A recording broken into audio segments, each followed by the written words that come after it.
Veteran Jakarta adalah perguruan tinggi negeri yang berlokasi di Jakarta Selatan dengan identitas bela negara dan didirikan pada 21 Februari 1967. Awalnya merupakan universitas kedinasan, kemudian menjadi swasta, dan resmi menjadi PTN pada tahun 2014. Kampus ini memiliki 7 fakultas dengan 37 program studi yang mencakup berbagai bidang ilmu. Fakultas Ekonomi dan Bisnis atau FEB UPN Veteran Jakarta adalah salah satu fakultas yang didirikan pada tahun 1993 dengan visi menghasilkan lulusan berdaya saing internasional yang memiliki identitas bela negara.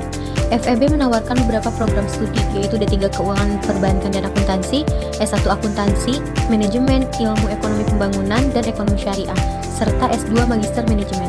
Fakultas ini menekankan pada kualitas pembelajaran, penelitian, pengabdian masyarakat, dan kerjasama, serta membekali mahasiswa dengan keahlian soft skill dan kompetensi profesional.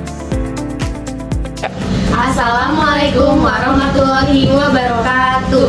Shalom, Om Swastiastu, Namo Buddhaya, salam kebajikan, dan salam bela negara. Pada yang terhormat, Ibu Bernardine Dwi MMCPM selaku dosen pengampu mata kuliah pengantar manajemen dan bisnis. Perkenalkan, nama saya Vidya Septiana Zahra dengan NIM 2510111024 dan rekan Saya Grace Harlina Tiafania Sibuan dengan NIM 2510111013. Kami dari program studi S1 Manajemen kelas B. Pada kesempatan kali ini, saya dan rekan saya akan mempresentasikan implementasi 5M pada perusahaan sektor real yaitu PT Nestle dan sektor jasa yaitu Ruang Guru.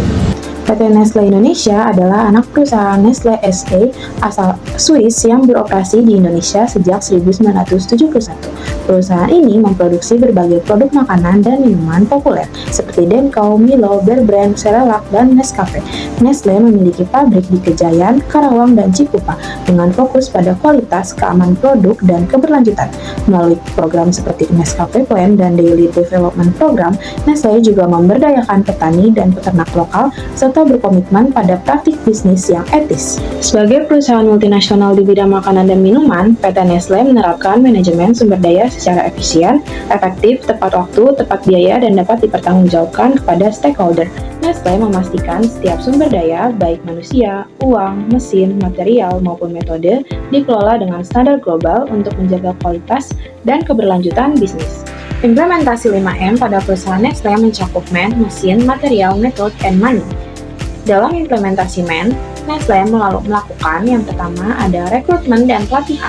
Nestle melakukan proses rekrutmen yang selektif untuk memastikan karyawan yang diterima sesuai dengan kebutuhan perusahaan. Setelah diterima, karyawan mendapatkan berbagai pelatihan seperti keselamatan kerja, good manufacturing practice, dan pelatihan operasional mesin. Yang kedua, Nestle Continuous Excellence atau NCE. NCE adalah program internal Nestle untuk meningkatkan kompetensi karyawan dan membangun budaya kerja yang produktif, efisien, dan berkelanjutan. Program ini mendorong karyawan untuk terus melakukan perbaikan, inovasi, dan menjaga kualitas proses kerja. Yang ketiga ada kesejahteraan karyawan.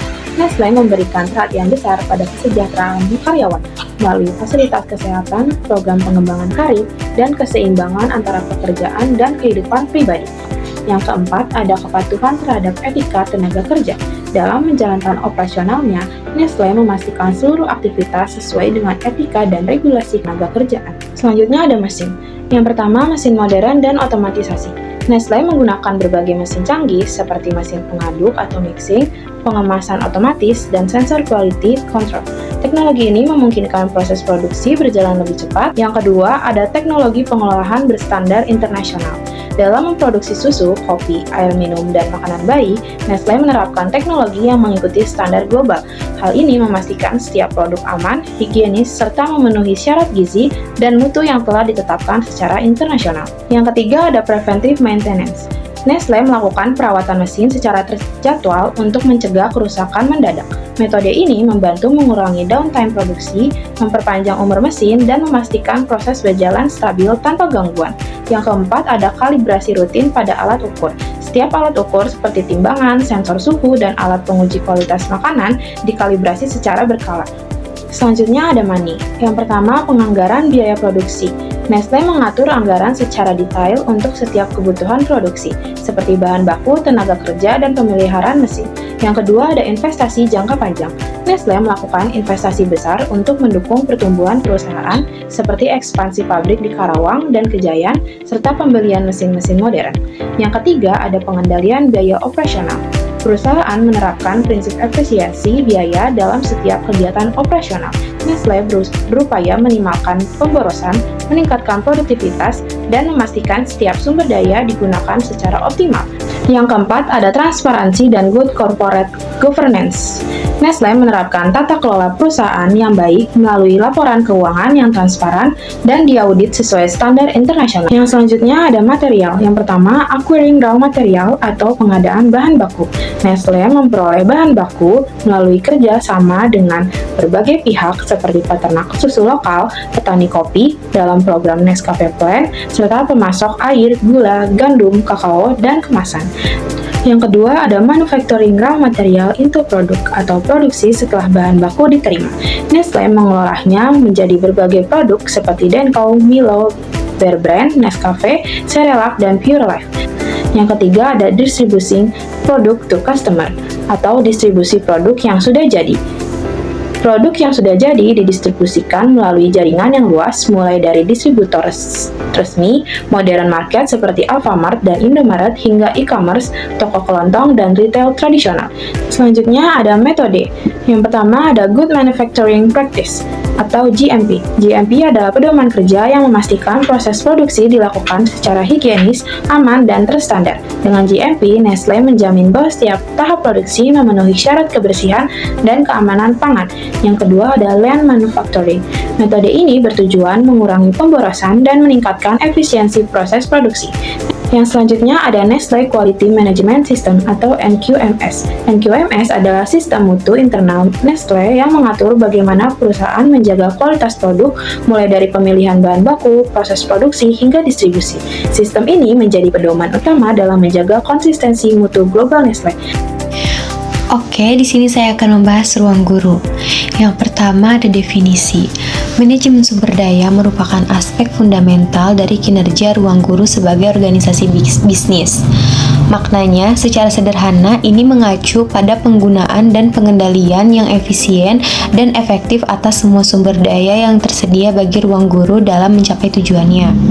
Tujuan ruang guru harus mengelola sumber daya secara efektif dan efisien atau tepat waktu dan tepat biaya, serta dapat dipertanggungjawabkan kepada stakeholder.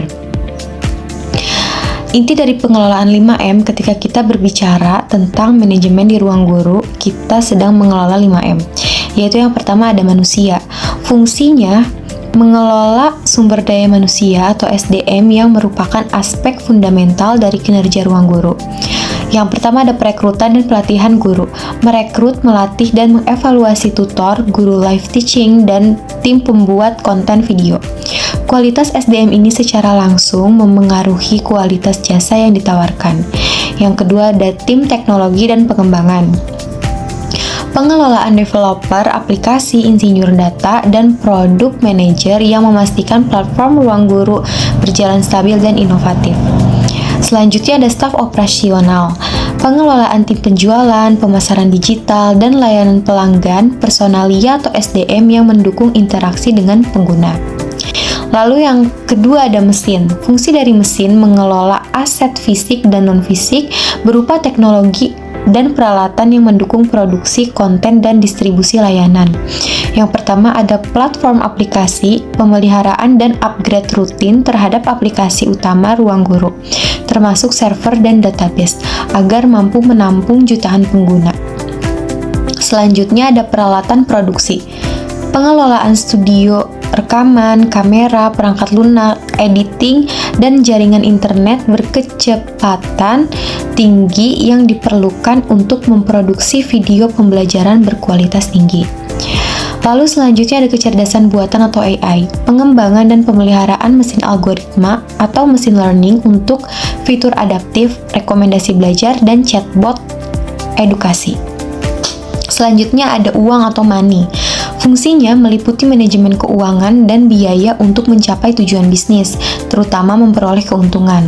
Yang pertama ada alokasi modal, pengambilan keputusan investasi dalam teknologi baru dalam pengembangan konten atau material.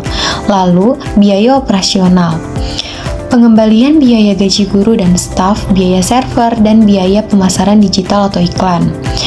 Selanjutnya, penerapan harga, strategi penentuan harga paket langganan agar kompetitif sekaligus menghasilkan profit yang optimal.